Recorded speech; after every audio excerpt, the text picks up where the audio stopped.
Ya, halo guys. Assalamualaikum warahmatullahi wabarakatuh. Apa kabar?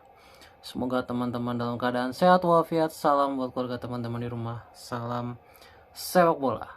Perkenalkan gue Ajay, gue si netizen yang suka membahas bola. Iya, hari kita akan ke ronde 4 semakin dekat ya guys ya, dimana kurang lebih 1 minggu lagi kita akan menyaksikan timnas kita berjuang di ronde 4 kualifikasi Piala Dunia ya guys ya.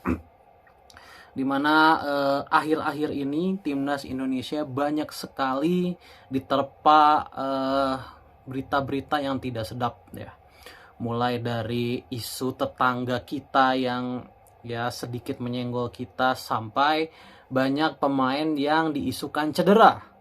Ya, jadi langsung saja ya, kita akan update langsung perkembangan dari timnas Indonesia yang juga baru diupdate oleh Bapak manajer kita, Bapak manajer timnas Indonesia, Bapak Sumarji ya, yang sudah mengupdate lagi kondisi teranyar dari timnas Indonesia. Oke?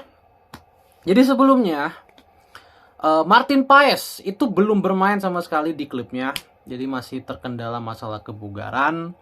Kemudian kemarin di Serie A juga ternyata kiper kedua kita Emil Audero juga ternyata bermasalah dengan kebugaran. Dia mengalami cedera otot dan membuat dia tidak tampil di pertandingan Cremonese versus Cremonese itu kemarin lawan apa ya, lupa gue. Ya Cremonese lawan Inter atau lawan siapa ya, lupa gue. Jadi kemarin tidak tampil ya Emil Audero. Kemudian Ragnar Oratmangun juga tidak bermain full ya, katanya juga mengalami masalah kebugaran. Kemudian Ole Romeni belum ada perkembangan yang signifikan dari dia. Dia juga belum dapat kabar lagi dari klubnya ya, apakah dia udah kembali ke klubnya atau dia akan langsung join ke timnas Indonesia. Kemudian kabar terakhir itu Sandy Walsh yang mengalami cedera ketika Buriram bertandang ke FC Seoul, dan katanya hanya mengalami mengalami kram otot dan harus ditarik keluar lapangan di menit ke-20 gitu. Jadi banyak sekali kabar tidak sedap yang menimpa timnas Indonesia. Namun Bapak Sumarji sudah memastikan satu hal ya. Yang pertama dua hal ya. Yang pertama adalah kiper kita Martin Paes dan Emil Audero dipastikan akan ikut join ke timnas Indonesia. Ini kabar yang sangat baik.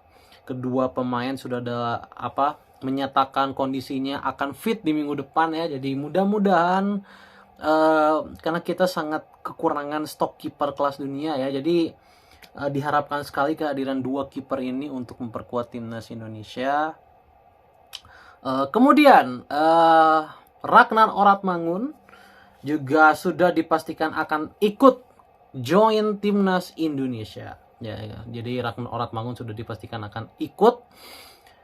Dan Ole Romeni belum mendapatkan perkembangan lebih lanjut. Namun menurut Bapak Sumarji katanya Ole Romeni kemungkinan besar akan ikut ya.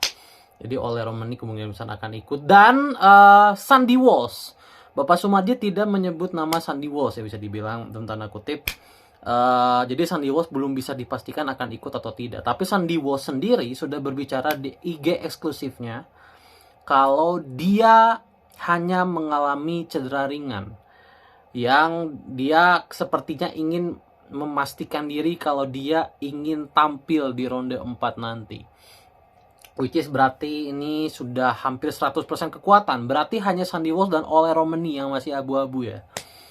Sisanya Emil Audero dipastikan tampil, Martin Paes dipastikan tampil, dan Ragnar Oratmangun dipastikan tampil ya.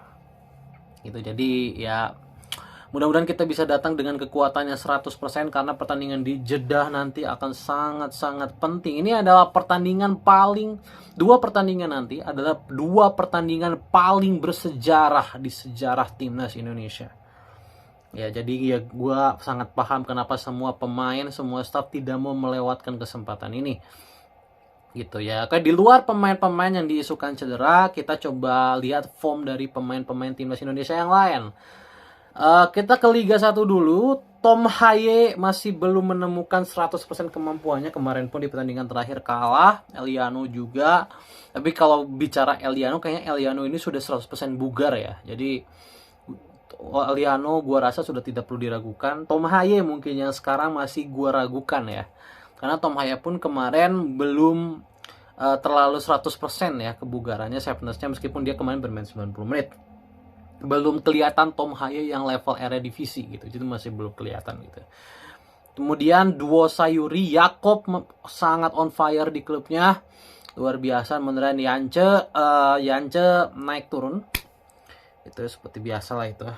Kemudian di Dewa, Ricky Kambuaya sebenarnya tidak terlalu perform ya di Dewa, tapi Kambuaya tuh kalau udah di timnas dia suka tiba-tiba jadi macan gitu ya. Jadi ya kita tidak bisa mempatokkan Kambuaya di liga ya. Egi juga belum terlalu menemukan performanya seperti musim lalu. Musim lalu dia luar biasa, musim ini dia sedikit menurun. Ya, Dewanya juga terseok-seok memang kelihatan ya gitu. Dan Lili Pali akhir-akhir ini sedang mengalami peningkatan ya. Lili Pali ya, kemarin juga mencetak gol. Jadi ya untuk Lili Pali mudah-mudahan dia di usia yang sudah sangat senior ya sudah menemukan lagi gitu. Kemudian Mark Klok masih belum bugar ya bisa dibilang. Dia juga kemarin tidak main, jadi ya we'll see ya. Mark Klok pun ya gua rasa tidak akan jadi inti juga ya di timnas. Dia tidak terlalu worry juga. Kemudian Joy Pelupesi kemarin tidak bermain ya, berada di bangku cadangan, which is ini good ya untuk kebugaran dari Pelupesi sendiri. Mudah-mudahan dia 100% ya. Kemudian gue cukup worry sama Calvin Verdong sebenarnya. Verdong ini sedang mengalami minggu yang sangat sibuk, dimana penggantinya ini cedera, Peraut ya. Sebenarnya pemain inti dari Lille ini kan Peraut ya. Calvin Verdong itu cadangannya. Namun Peraut cedera selama 2 bulan membuat Calvin Verdong udah pasti akan mengisi terus-terusan dan dia nyaris nggak ada penggantinya. Verdong akan bermain terus. Mudah-mudahan dia tidak terkena cedera karena dia akan menjalani ya total 5 pertandingan di 3 minggu. Ya, jadi untuk Verdong mudah-mudahan kuat ya. Pertandingan terakhirnya harusnya minggu ini ya, minggu akhir pekan ini harusnya. Pertandingan terakhirnya seorang Verdong ya.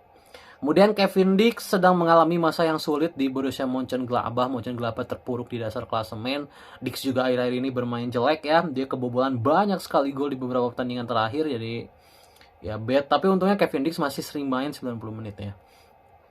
Kemudian di Liga Italia, Jay Itzes akhir-akhir ini sudah berhasil menjadi starter ya di Sassuolo setelah sebelumnya di pertandingan awal dia sempat jadi cadangan. Di 2 pertandingan terakhir dia main 90 menit dan membawa Sassuolo naik ke papan tengah, which is very good untuk Jay Itzes. Dia selalu sangat konsisten ya Jay Itzes ya. Emil Audero cedera. Ke Liga Belanda, Dean James baru saja mengalami kekalahan dari Telstar. Dean James juga bermain jelek di pertandingan itu, jadi ya untuk Dean James ya mudah-mudahan dia fit ya. Mudah-mudahan dia fit. Kemudian Justin Hubner yang kemarin mengalami cedera belum bermain di Fortuna Sittard. Jadi kebugarannya bisa gue bilang Hubner itu masih dipertanyakan ya. Kemudian Miliano Jonathan sedang mengalami penurunan karir ya. Padahal dia ini tidak cedera sebenarnya, tapi harus diturunkan ke Jong Utrecht. Kemarin main di Jong Utrecht dia. Jadi mainnya lagi-lagi di Eerste Divisie ya. Cukup disayangkan ya. Miliano ini padahal kita harapkan sekali sebagai pendobrak ya. Miliano Jonathans gitu ya. Jadi untuk Miliano mudah-mudahan dia still perform ya. Karena gue yakin Miliano Jonathans mungkin akan jadi inti ya di timnas Indonesia. Oke. Kemudian ya tidak ada lagi.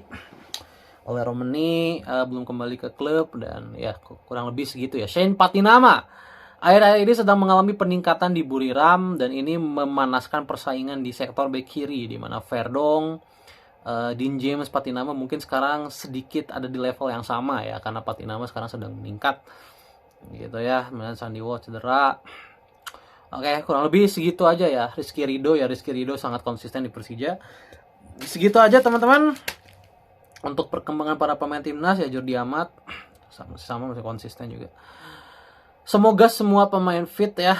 Jadi nanti minggu depan mereka udah pasti akan ada di Jeddah ya. Mudah-mudahan mereka fit 100%, terutama yang main di Eropa ya. Semoga tidak jet lag ya. Karena kita bertandingnya itu sangat rapat ya, sangat mepet ya. Pertandingan kita tuh bener-bener cuma selisih 3 hari. Jadi mudah-mudahan pemain-pemain yang terutama yang